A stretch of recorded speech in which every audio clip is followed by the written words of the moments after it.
जानता रे तोहर जीजा जी नु एकदम भाकुर नियर लागेलन। ना दीदी ऐसा बात नहीं के, जिया जी भी हैंडसम बानी, बस वहाँ के अपना के मेंटेन करके ना रखे नहीं और केयर ना करे नहीं। हाँ इहो बात सही है बा। हमर साली हमरा के हैंडसम कह देलक। अब साली कहले दिया त केयर त कराई के न पड़ी। दीदी चोर कहाँ कहाँ है, देखो पकड़ पकड़ मार मार।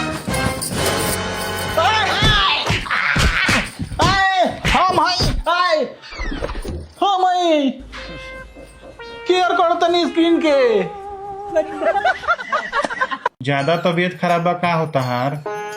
ना ना उतना नहीं खे, तनी सिर में दर्द बा।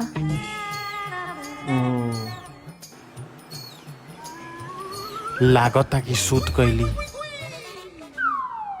हेलो साली जी। हाँ जीजू। राउर बहिन के नु ज्यादा तबीयत खराब हो गइल बा, लोग के बुलाओ तरी, चल आई। का हम अभी आवता नहीं। अच्छा ठीक बा, तबीयत ठीक बा, तबीयत ठीक हो गइल बा इनकर, ठीक बा रखो तनी। हैं ई कैसे बीमारी बा इतना जल्दी ठीक हो गई? तोरा के काले कहले रही नु कि 5 के पहरा सुना एक बा, चल सुना पहरा। 5 का 5, 5 दूनी 20, 5 3 के 35, 5 चौका 80। गलत क्या सुना होता रीस? पापा रउआ बोले ले रही 5 के पहाड़ा सुनावा के, इना बता ले रानी की गलत सुनावे की कबा की सही। ए जी हमर बहुत तबीयत खराब हो गइल बा, आज रउए खाना बना ली ना। हमरा खाना कहाँ बनावे आवेला? एगो काम करो, अपना बहिन के बुला लो फोन करके, तार सेवो हो जाई या खानो बना दी हम। हाँ ठीक कह तनी, ओकरे के बुला ले तनी। हेलो देख ना बबनी, हमर बहुत तबीयत खराब हो गइल बा, ऐसे तोरा के बुला लेनी है। जानते बारे तोरा जीजा जी के कुछ ना आवेला बनावे, आई तुमरा बनावे तो तोरा के ना बुलाईती। ना ना दीदी कोनो बात नहीं कि हम छुट्टी ले ले बानी। ए बबनी तनी पानी देता, बबनी तनी पानी देता। लागत नहीं के सुनत, अपने से लेवे के पड़ी।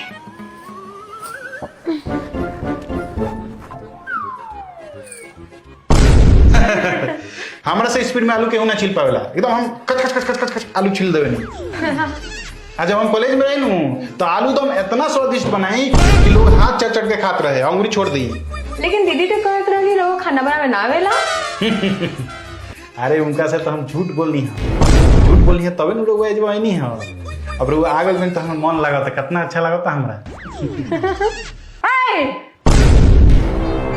हमरा से आलू ना छिलल जाई, हम नहीं के छिले के सीख सकत, और वो ये सब करी।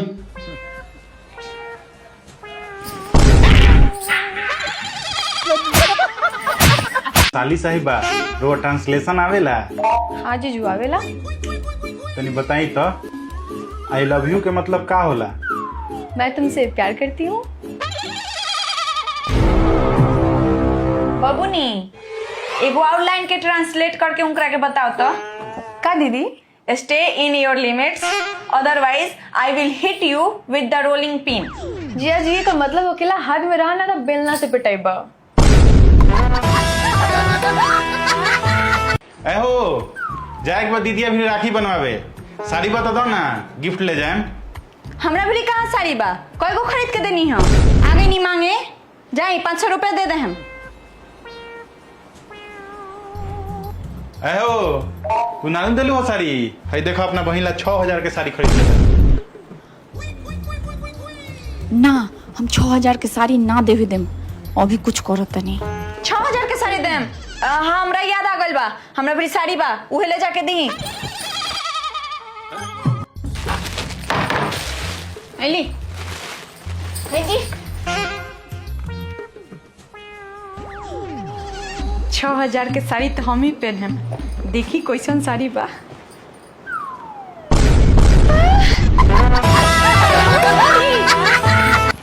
ए जी, हमनी के शादी के कितना साल हो गए? 5 साल का है? 5 साल में रउआ तो हमरा के अच्छाइयो जान गल होखेम, बुराइयो जान गल होखेम। तो बताई हमरा अंदर का बुराई बा? बुराई तो सुना, तू एक नंबर के झगड़ालू औरत हो। हर छोटा छोटा बात खोज खोज के लड़ेलू आ हर चीज में प्रॉब्लम तरह लगेला। खाली टेंशन लेवेलू आ खाली टेंशन देवेलू। दोबारो जन्म हो जेनू तो खाली टेंशन वाली रहबू तू। जब इतने हमरा में बुराई बा, हमरा साथे रहत कहला बानी, हम जा तनी नहीं हट। ए, बताई ना का बुराई बा, सोचे का लगनी? बुराई?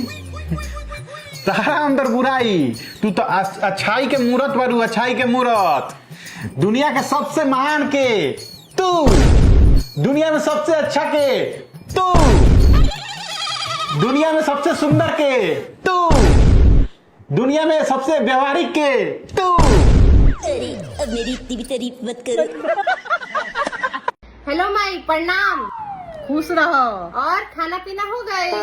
ना अभी कनिया बनाओ तरी। आए एगो बात कही माई, तारा पतो में सास के डर नहीं थे। हमरा देखो 4 बजे सवेरे जगल बनी, सारा काम धंधा हो गईल, हमार खाना पीना सब बना देनी। सास के डर बा हमरा। ठीक है कहो तारे, अब हमरो कड़ाई करे के पड़ी। सारा काम हो गईल, कहो रोटी खा 5 को बना दी करे ते कहो तारे कि सब काम हम कर लेनी है, सास से सारा काम करवाओ तारे। ठीक बा, मैं बात करें। ठीक बा, प्रणाम। का भल कनिया, काहे मुंह सुखा के बैठल बारू? छोड़ी होने, रउआ जान के का करे? काहे बताओ, अपन सहेली समझ के बता दो। ठीक बा, सहेली समझ के तो हम अपन दुख बता देम, लेकिन रउआ खिसियान ना नु। ना खिसियान काहे, बताओ। देख ना अंजू, तोहर बेटवा हमरा के घुमावे नहीं खेले जात। कौन ना ओकरा के घुमा देवे की? हम घर में बैठल बैठल बोर हो गइल बानी। अरे ई का बदतमीजी बा, कैसे बात करता रहो तू? तो रउए नु कहनी हां अपन सहेली समझे के, तो हम अपना सहेली से ऐसे ही बतियानी। अरे नैहर आवे खातिर केकरा से परमिशन लेवे के जरूरत बा? जब मन करे तब आई जाई, आवत जात रहे के चाही नैहर। कनिया ई केकरा के उल्टा सीधा सिखाओ तरू हो? शादी के बाद लड़की के असली घर ससुरारे होला। ज्यादा नैहर के फेर में ना रहे के चाही, न तो ससुराल में मन ना लगेला, ससुराल में रहे के चाही। अच्छा मम्मी जी, ऐसन बात बा? हाँ तो ली ना रउए समझा दी। हाँ तो दो। के हो? राउर बेटी।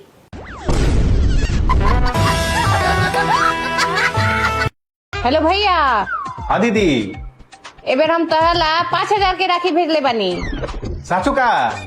हाँ, आई तो ले ली हो। ठीक बा ठीक बा।